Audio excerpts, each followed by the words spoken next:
Hare Krishna, muy buenos días. Nama Om Vishnu Padaya Krishna Preshaya Bhutale Srimate Bhaktivedanta Swaminiti Namine Namaste Saraswate Deve Gauravani Prasharine Nirvisesa Sunyavadi Pashatya Deshatarine Jaya Sri Krishna Chaitanya Prabhu Nityananda Sri Advaita Gadavdara Rivasadi Gaura Bhaktavrinda Hare Krishna, Krishna Krishna, Hare Hare, Hare Rama, Rama Rama, Hare Hare. Hare Krishna reiterados. Vamos a continuar con las lecturas y propuestas de reflexiones sobre el siempre iluminador y liberador por excelencia, el Srimad Bhagavatam. El último texto compartido del Srimad Bhagavatam y en el cual nos detuvimos por un buen tiempo, es el segmento donde Bhishmadeva dice la personalidad de Dios que aparece en la mente del devoto mediante la meditación y la devoción atenta y mediante el canto del santo nombre, libera al devoto del cautiverio de las actividades fruitivas en el momento en que éste deja el cuerpo. El término fruitivo se refiere a fruto, por tanto, actividad fruitiva es las actividades que atan al devoto mediante sus frutos o mediante sus resultados, o sea, las actividades que tienen resultado kármico, ya sea de una calificación o de otra, ya sea favorable o desfavorable. Se dice que esas actividades crean un lazo muy fuerte, el cual es casi imposible del Señor, de romper. Pero se dice que debido al apego creciente del devoto hacia su Señor, que se va acrecentando y ejercitando mediante la meditación en el Señor, pensar en el Señor y meditar en sus santos nombres de una forma definida, entonces esta acción creciente junto al desarrollo de dicho sentimiento amoroso va diluyendo, va rompiendo, deshaciendo los nudos que atan al devoto o al practicante a sus reacciones kármicas, cultivadas todas por su propia decisión y su propia acción acá en el plano de conciencia material. El texto 24 dice que mi Señor, cuya cara de loto hermosamente adornada,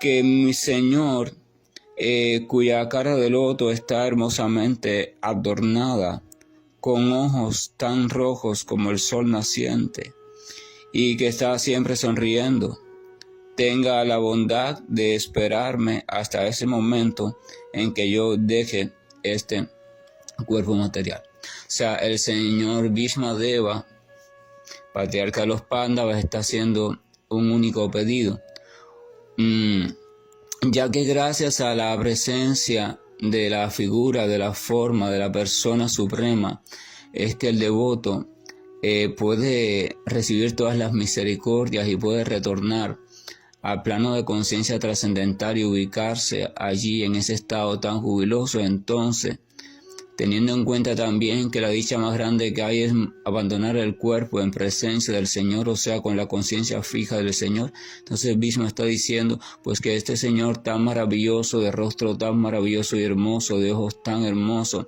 de una sonrisa siempre presente, por favor me espere, o sea, se mantenga allí, que yo me mantenga consciente de él hasta que suceda ese momento, o sea, hasta que ya pueda o abandone el cuerpo por completo. Esa es la oración de Bhishmadeva sintetizada. Oh mi Señor, por favor, permite que yo pueda mantenerme consciente de ti, consciente de tu presencia, hasta que abandone este cuerpo material. Permite que en las circunstancias que sea que este cuerpo material llegue a ser abandonado, yo pueda conservar mi conciencia de ti.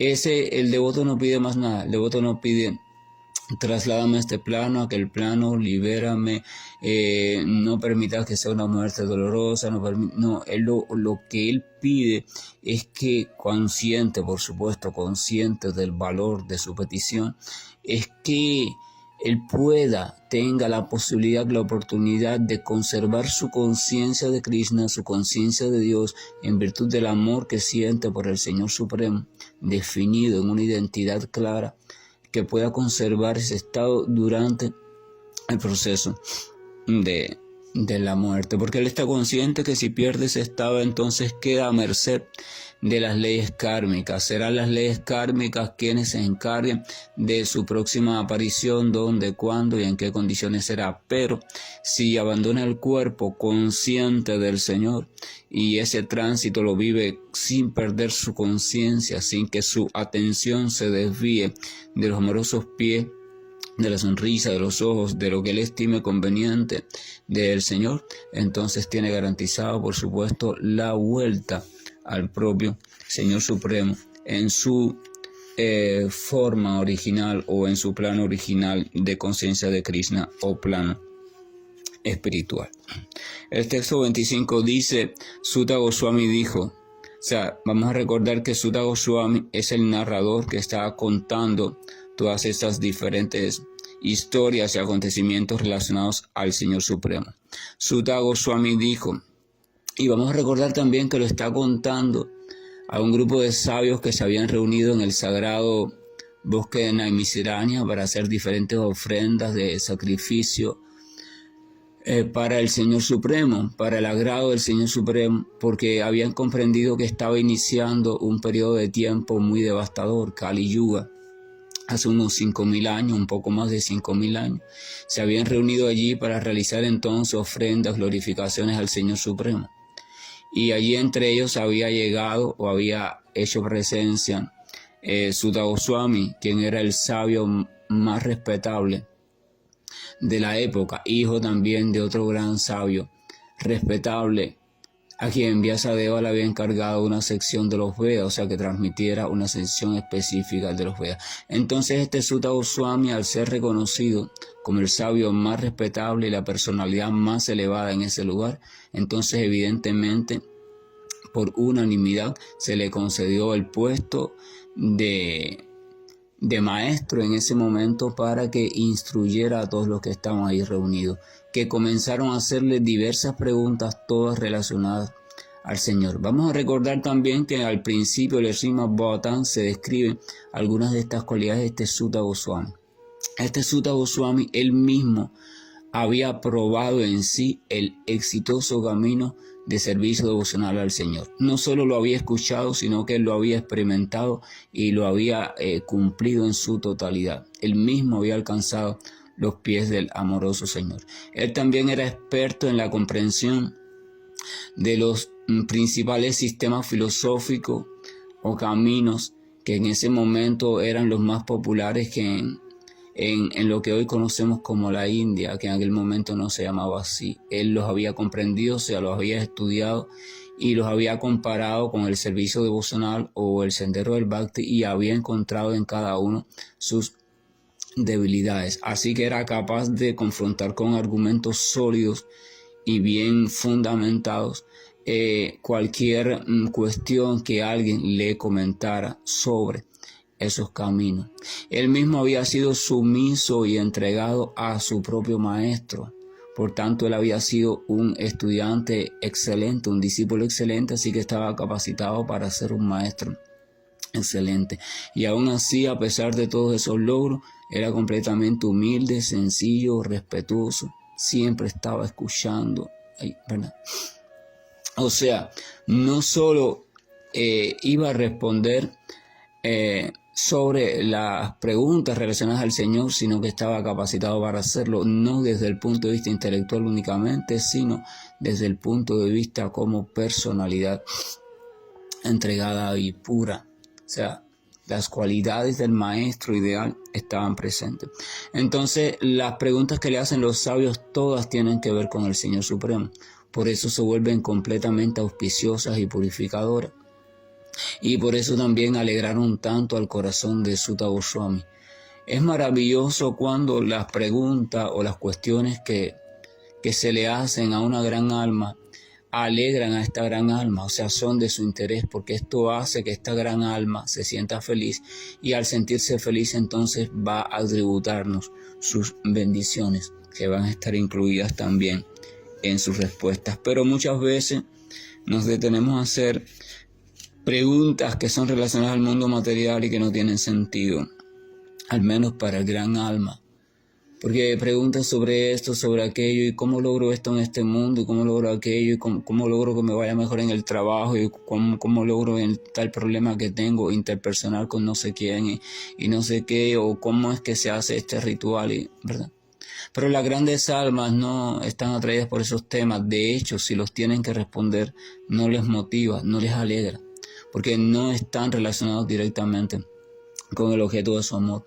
Una persona que ame a alguien, lo más que le alegra es que le pregunten sobre esa persona a la que ama, o que le digan, mira, háblame, cuéntame, o dime cómo puedo encontrarme yo también con esa persona, o sea, siempre en relación con la persona a quien ama, porque entonces le están dando la oportunidad de comenzar a pensar, recordar, hablar, meditar, reflexionar, adorar, cantar sobre esa persona. O sea, le están dando la posibilidad literalmente de continuar haciendo servicio devocional en una gran variedad de formas hacia el objeto de su amor.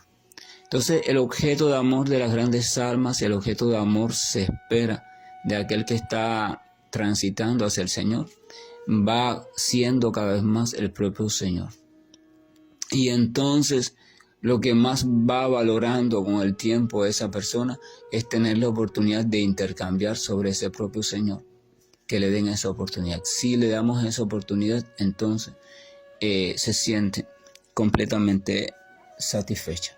No está buscando la oportunidad de tener un salario por lo que hace, de obtener más comida, de obtener determinados derechos, no. Está buscando la oportunidad de simplemente seguir realizando servicio amoroso hacia su Señor. Y por eso es que puede hablar del Señor hoy, mañana, pasado, día, noche, otra vez, así.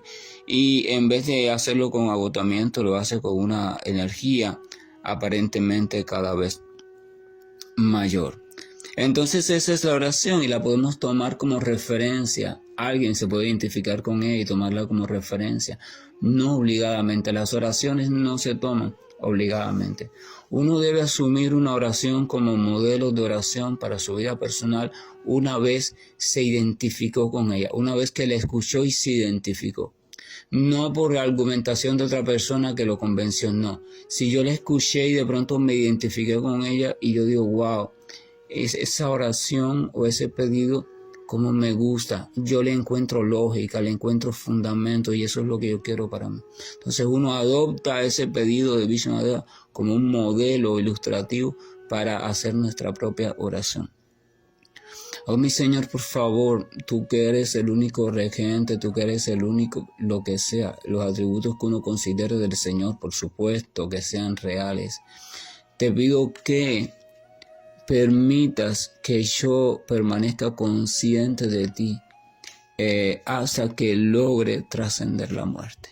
O sea, permite que yo siempre esté consciente de ti. De alguna forma, Señor. O sea, cuestiones así, uno toma el modelo de Bhishma Deva porque se identificó con él y entonces se basa en ese modelo y lo convierte en la oración de sus días, de sus noches. No es necesario tener un gran espectro de oraciones, una oración para esto, una oración para aquello. Si uno se identifica con una, entonces simplemente ya en esa medita, en esa se profundiza, esa la recuerda, en esa reflexiona, en esa sitúa su fe, su esperanza y así. Pero si uno se sitúa en muchas, esta oración es para bañarme, esta es para comer, esta para despertarme, esta para dormir, esta para correr, esta para caminar, esta para ir para el trabajo, esta para protegerme de esto, esta para no sé. Uno se hace una enciclopedia de oraciones, pero al final su sustancia se diluye tanto entre tantas cuestiones que es más un ejercicio de memorización y recordar lo memorizado. ¿Cuál era la oración de comer? Era esta. ¿Y cuál era la oración para bañarme?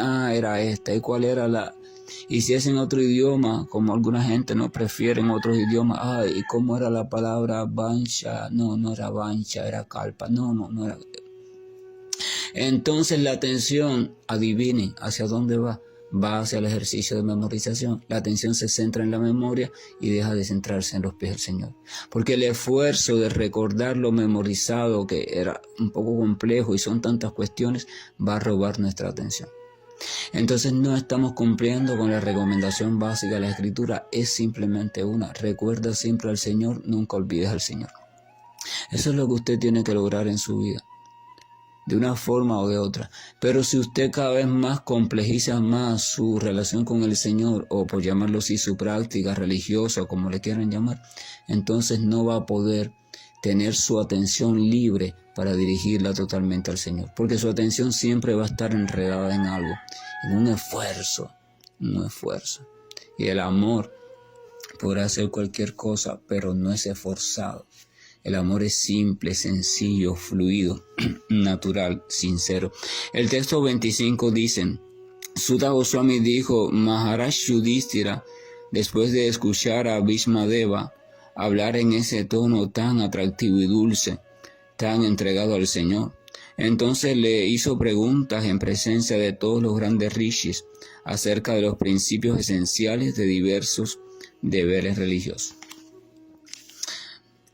Cuando un gran alma, así como lo es Yudhishthira, se identifica a otra gran alma muy maravillosa y llena de sabiduría sobre el Señor, reconoce enseguida que esta gran alma puede transmitir enseñanzas favorables para todos ellos y para toda la humanidad. Entonces no pierde la oportunidad y comienza a hacerle preguntas que sean significativas. O sea, lo mismo que hicieron los sabios en Naimisiranya con Sutta Goswami. Preguntas significativas.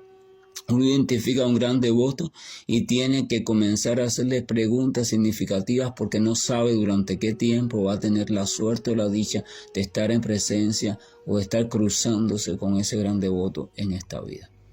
Entonces uno siempre, sin perder el tiempo, se centra en lo fundamental, en aquello que sea realmente provechoso para la humanidad, para uno mismo y para aquellos que le rodean a uno. Y esas preguntas siempre van a estar relacionadas, por supuesto, a el progreso espiritual desde la particularidad material de cada cual, pero siempre con la mira puesta en el progreso espiritual. Entonces Yudhishthira empezó a hacerle diferentes preguntas a Bhishmadeva y dice que en presencia de los grandes rishis, de los grandes sabios reyes, y estas preguntas eran acerca de los principios esenciales de diversos deberes religiosos. Las escrituras están llenas de deberes religiosos en cuanto a comportamiento, en cuanto a qué se debe hacer, cómo se debe vivir según la vida de cada cual, el estilo de todo ese tipo de cosas. Está llena, muy llena, más lo que se ha perdido en el tiempo. Por eso aquí, sin embargo, se dice que le hizo preguntas sobre lo esencial. También eso pasó en Naimisiranya. En Naimisiranya los sabios le dijeron a Sutta Goswami, por favor, resume qué es lo esencial, lo verdaderamente esencial y que tribute bienestar al ser humano. O sea, ¿cuál es el deber esencial? Resúmenos eso. Y resúmelo con palabras entendibles. O sea, no hay tiempo para recorrer todo lo que la literatura dice, así que por favor, ten en cuenta la urgencia y sintetízalo en lo más importante. A veces las personas, y sobre todo también las personas que tienen esa tendencia de disgregarse mucho, quieren saber más y más. ¿Y qué dice aquí? Y dentro de eso, ¿cuántos aspectos dice? Y dentro de este aspecto, ¿qué aspecto dice? Y cuando vienen a ver, se enredan. Por eso Krishna dice, Bhagavad Gita, la ilusión, el espeso bosque de la ilusión, ¿verdad? Y el espeso bosque de los Vedas se enredan, se pierden en el bosque de los Vedas. No. El llamado es a ser esencialista, también es el llamado de Srila Prabhupada, era el llamado también de Bhaktisiddhanta, de Bhaktivinoda Thakur también, devotos puros del Señor, que siguieron la enseñanza de Chaitanya Mahaprabhu, el avatar dorado. El fin es reconocer que hay dos cuestiones: la cuestión directa o esencial, que es el núcleo de todo, que es perdurable, eterna, sustanciosa, y la parte temporal, que es la adaptación que esa sustancia adopta para cada cultura, tiempo, espacio, mentalidad, etc. Esa parte superficial o secundaria cambia en el tiempo, espacio y circunstancia, pero la esencial se mantiene. Entonces uno debe encargarse de tratar de comprender la esencial y colocar en ella su mirada, y no en la externa y circunstancial, porque si no, o va a funcionar fuera de tiempo, o sea, por un método que ya no es viable, o simplemente va a perderse en circunstancias que pertenecen a otro tiempo y a otra cultura. O sea, también se va a escarriar. Entonces la cuestión es cuál es la esencia, comprender la esencia de la... Y entonces en esa esencia situar mi mirada. Texto 26 dice: ante la pregunta de Maharaj Yudhishthira, Bhishmadeva definió primero todas las clasificaciones de castas y órdenes de vida en función de las cualidades del individuo. Luego, de un modo sistemático y con dos divisiones, describió la neutralización, o sea, lo que es la neutralización mediante el desapego, y lo que es la interacción mediante el apego. O sea, Bhishmadeva comienza a dar una serie de conocimientos básicos y fundamentales a Yudhishthira, porque Bhishmadeva sabía que su nieto Yudhishthira ahora tendría que funcionar como el monarca o el rey de los Pándavas.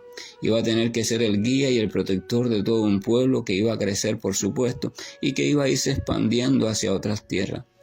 Por tanto, tenía que estar armado de un conocimiento bien sólido, no solo sobre la administración, sino también sobre el funcionamiento dármico de la vida, para que su reinado fuera provechoso, no solo desde el punto de vista de la vida material de sus súbditos, sino también desde la evolución espiritual, porque de nada tiene utilidad, beneficio material, si no se va contribuyendo a la par al beneficio espiritual, pues el material es transitorio y va a pasar más tarde o más temprano, pero el espiritual se va a conservar.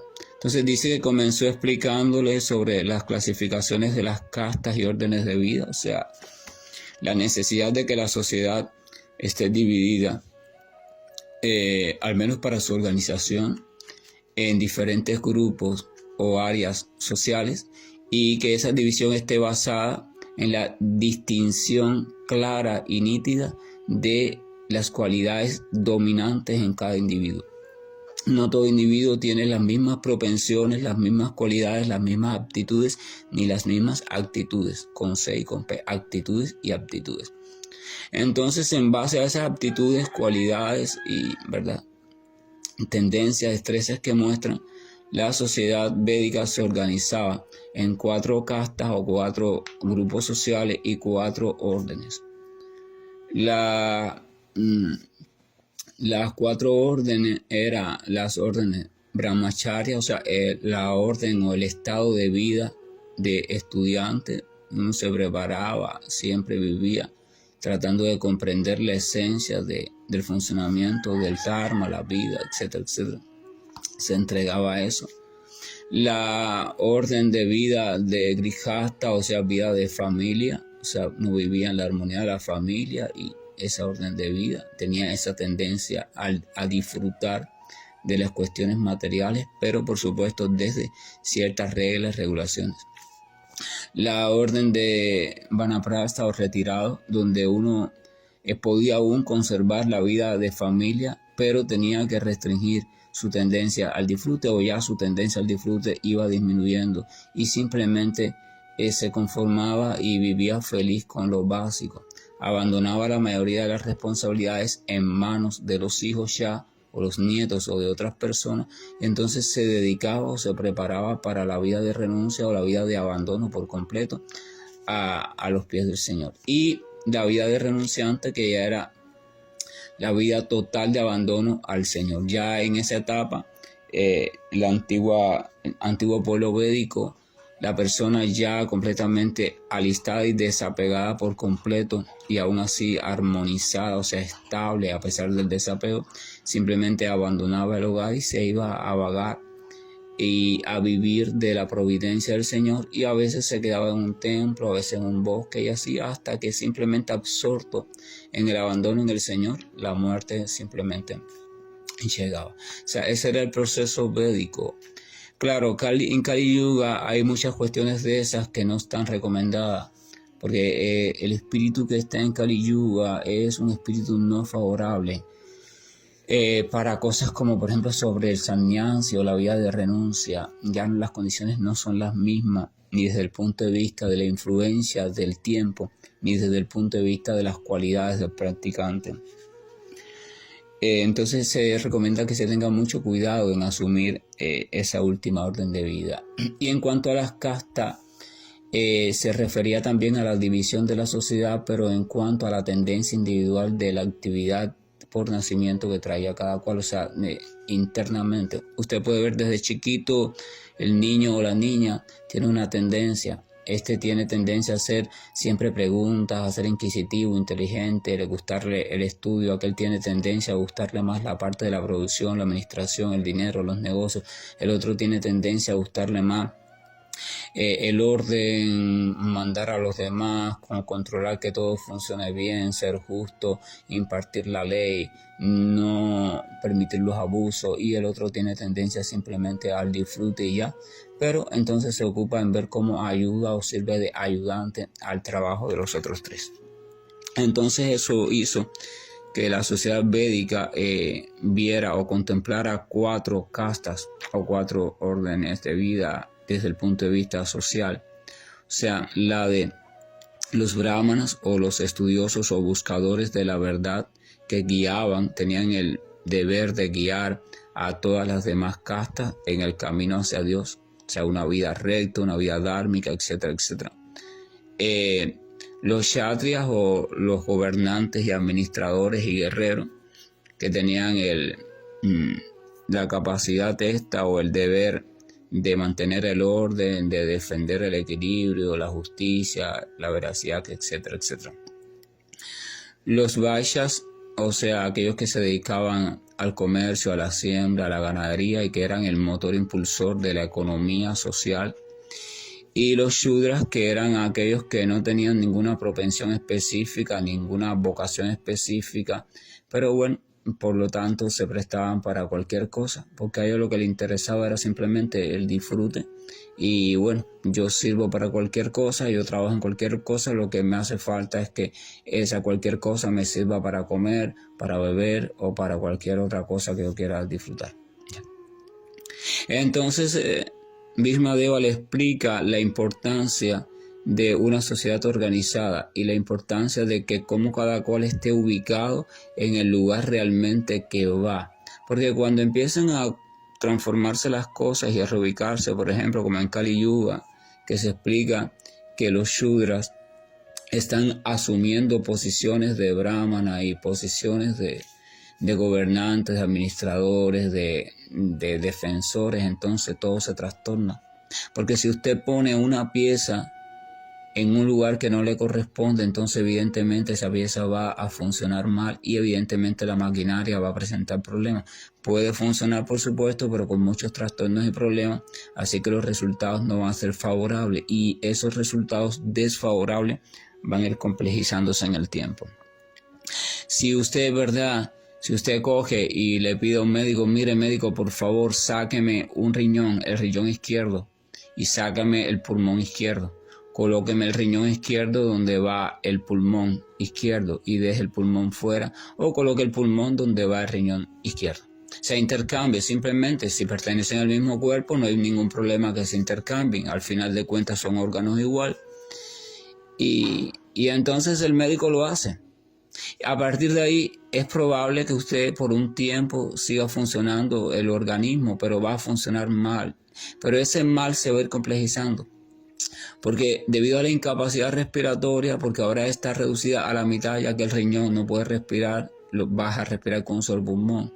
Esa incapacidad respiratoria o déficit respiratorio va a hacer que sea captado menos oxígeno para la sangre, por tanto llegue menos oxígeno a la célula, por tanto las células empiecen a morir por desnutrición, etcétera, etcétera, etcétera. Y lo mismo va a pasar con el riñón, va a funcionar un solo riñón para la actividad de filtrado de la sangre, porque el pulmón no puede hacer eso. Y entonces vienen los otros trastornos debido a insuficiencia renal, etcétera, etcétera. Entonces cada uno de esos trastornos va a ir agravándose con síntomas nuevos que va a traer otra enfermedad, otro padecimiento, y cuando vienes a ver lo natural, cualquiera puede predecir qué va a pasar con el cuerpo. Va a colapsar, va a morir. Lo mismo va a pasar con la sociedad. El hecho de predecir qué va a pasar en Kali Yuga no es una cuestión mística, que los grandes sabios veían y eran místicos, no. Es un análisis inteligente del resultado creciente de cuando una piececita, un solo elemento, es movido de su lugar o es retirado de su lugar. Una sola piececita muy pequeñita que ya se deteriore, se rompa, se aparte, se cambie, sin conocimiento de una maquinaria perfecta, va a hacer que la maquinaria empiece a funcionar de modo deficiente. Primero, que nadie lo percibe, a no ser un gran mecánico, un gran ingeniero, muy estudioso. Nadie lo percibe porque es tan insignificante, pero esa insignificancia va a ir trayendo otro problemita que se va a complejizar con otro, que se va a complejizar con otro, y cuando vienes a ver, entonces se va a ver el gran problema, pero ya para ese tiempo no va a haber casi solución. Lo mismo sucede con las dudas, por eso es importante que cuando haya una duda en referencia a la trascendencia, a lo escuchado o algo así sobre el Señor Supremo se plantee. Porque si la duda se deja, esa duda se va a unir con otra, se va a unir con otra, con otra, con otra, y cuando vengan a ver va a ser un cuerpo de dudas tan grande que va a ser como un océano de gran oscuridad, donde va a ser literalmente casi imposible salir.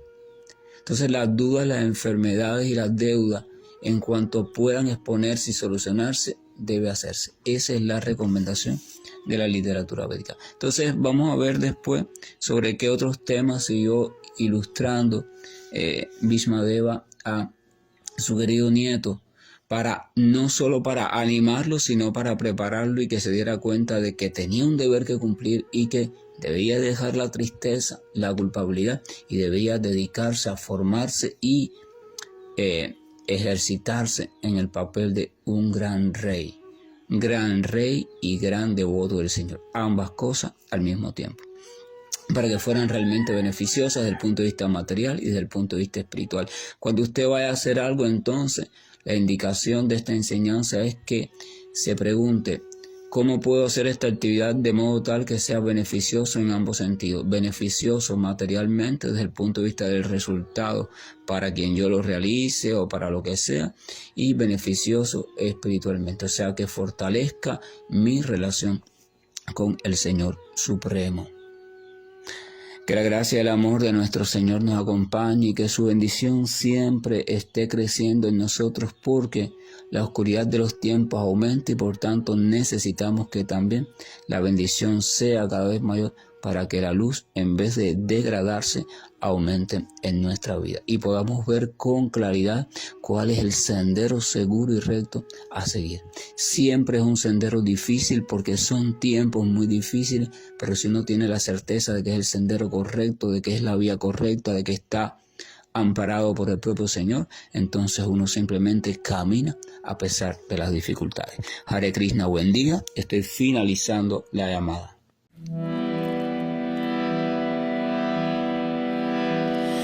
Hare Krishna, Hare Krishna, Krishna Krishna, Hare